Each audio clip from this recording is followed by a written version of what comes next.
Let's turn these pine needles into paint. I'm having a bit of a full circle moment. Pine tree paint is actually the first paint I ever made 2 years ago, except it wasn't nearly as intricate as this. I literally just ground up some pine needles and was like, yes, I did it. I made paint. I'll show you a couple pictures of that a little later. Well, I've learned a lot in the past 2 years, and this time around I'm going to make a paint from extracting the pigment of these pine needles and turning that into an oil paint. Let me know what you would like to see me turn into paint next. I acquired these pine needles from my parents' green waste bin. I got an entire trash bag full of them. You know what they say, waste not, want not. Alright, so I burned my hand a little bit on the Bunsen burner, so I'm gonna have a beer. You might say, Eric, what? How did you burn your hand? The thing wasn't even on yet. Well, I'm gonna let you in on how the sausage is made. I preheat it so it can come up to full temperature while I'm preparing other things. If you are enjoying the video, don't forget to like, subscribe, and join the community Discord to never miss a paint making episode.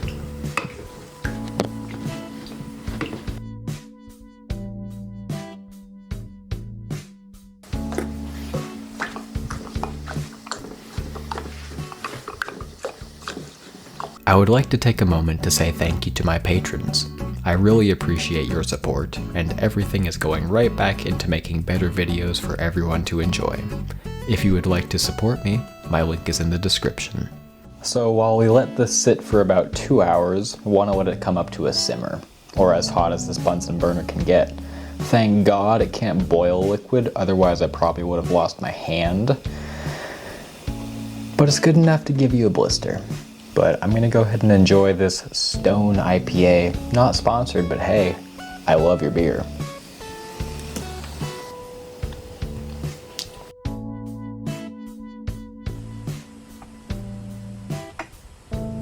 It smells incredible. Now that the pine needles have simmered for around 2 hours, I will extract the pigment. Now we're going to strain this with some cheesecloth.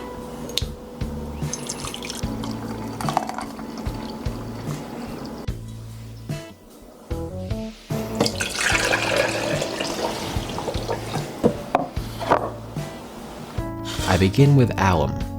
I should do a better job at measuring my ingredients, but I'm definitely more of a cook than I am a baker.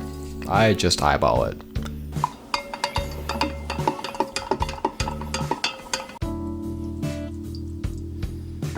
Once that is dissolved, I use washing soda. If it foams up like this, I know it's good. If there is no foam, I add in more of both compounds. How lovely.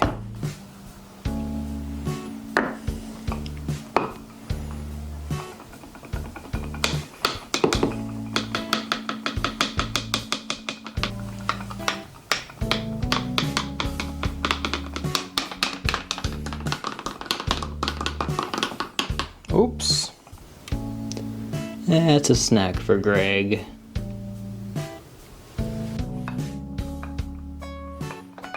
Now that we have beaten the devil out of the foam, we can pour the paint through a coffee filter and let all the water go through.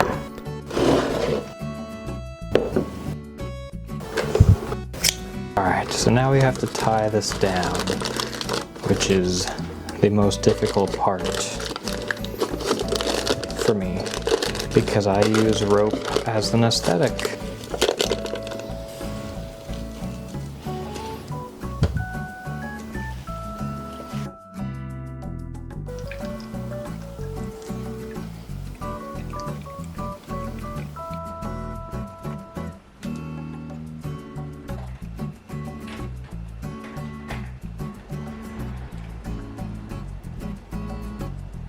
At this point, I let it sit overnight.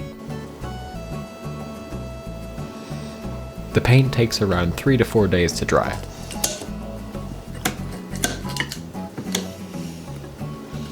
Before grinding it up, make sure it is completely dry.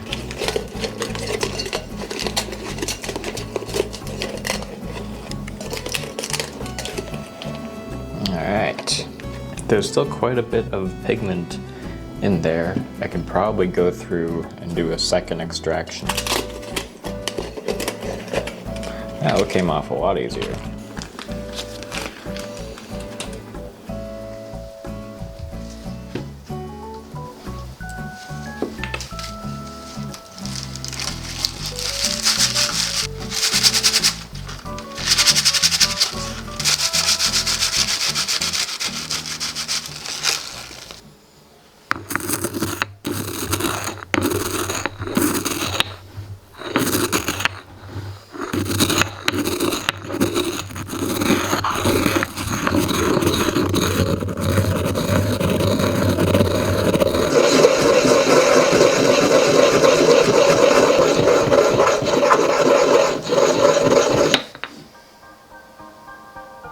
It is looking pretty green at this point.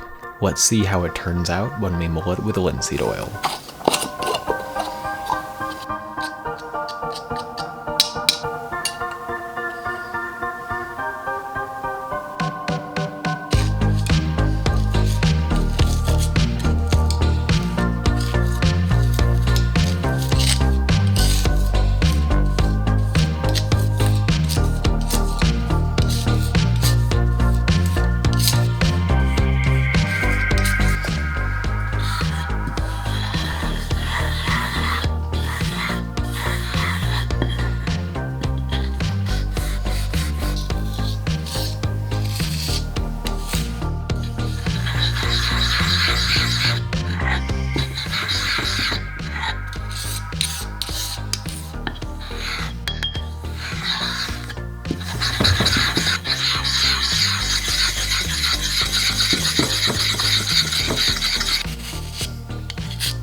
Overall, this paint turned out to be quite earthy.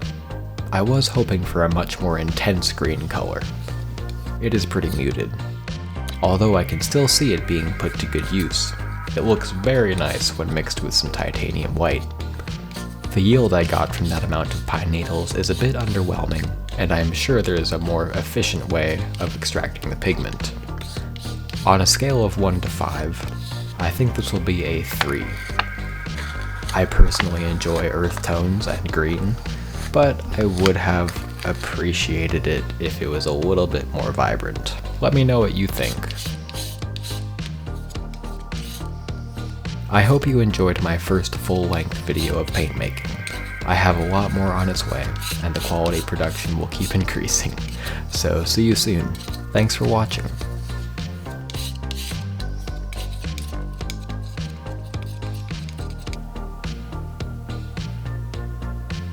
But you know what? I think Sundays should be about paint making and having a beer.